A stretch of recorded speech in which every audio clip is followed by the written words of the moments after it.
Uh, all right. The next question I had was around something that Irene said about kinds of initial alterations instead of, you're confident enough that you know what kind of alterations you can make starting out. We don't have to wait for the long-term effects to take place. I was Mhm. wondering if we could go into that more. We'll start with Irene, and if the others have anything to add to it. I was fascinated by this. What kind of starting alterations have you learned to make or that you can make starting out instead of having to wait in that long term to see what happens? True. Like in some lenses, like talking about the diameter, if you're not, it's not a huge difference. Then if you want to go like a couple of millimeters this way, smaller or larger, then you can might very easily judge from the fit of the lens itself and do the alteration. It's not going to alter the central fit much. So you don't have to even wait for another lens of a different diameter and then check the fit. You can right Mhm. away order that and it works. So this comes with time and experience.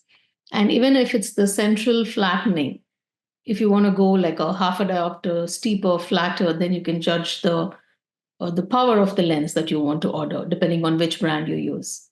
Right. So I think these adjustments can be made right away.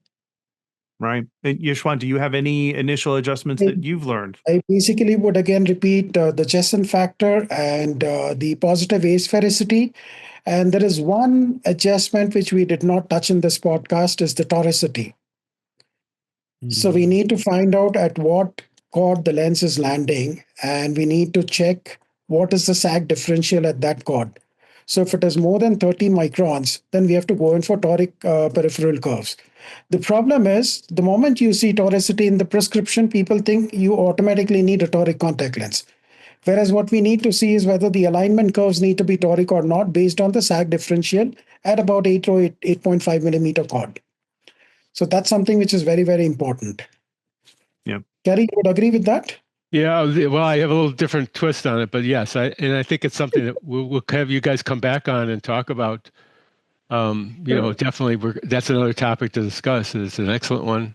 Thank you, Yashwant, for bringing that one up. So we'll put that on the list. Yeah, well, Okay. that deserves more time. That deserves, right? True. That's a That's a huge discussion in topic. itself.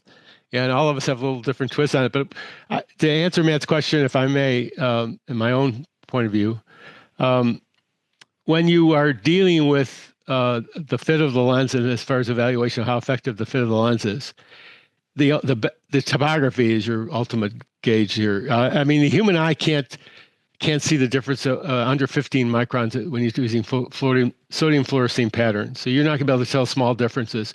My own perspective, and the other guys, you all can chime in on this. I've changed the lens 5 microns and seen the whole fit fall apart. So I mean, obviously, our human visual system is not capable of judging something that small. The contact lens that you're working with, it's the accuracy of this thing is in microns, of accuracy. It's the most accurate thing you have in your office. And even the lasers aren't as accurate as that contact lens that's been fabricated for you. So, the only way you really to judge the effectiveness of where are you getting anywhere with this fit is to look at your topography before and after, your difference maps and see what's happening with that eye, and then go from there. But you definitely can't judge it, looking initially with an open eye at a sodium fluorescein pattern.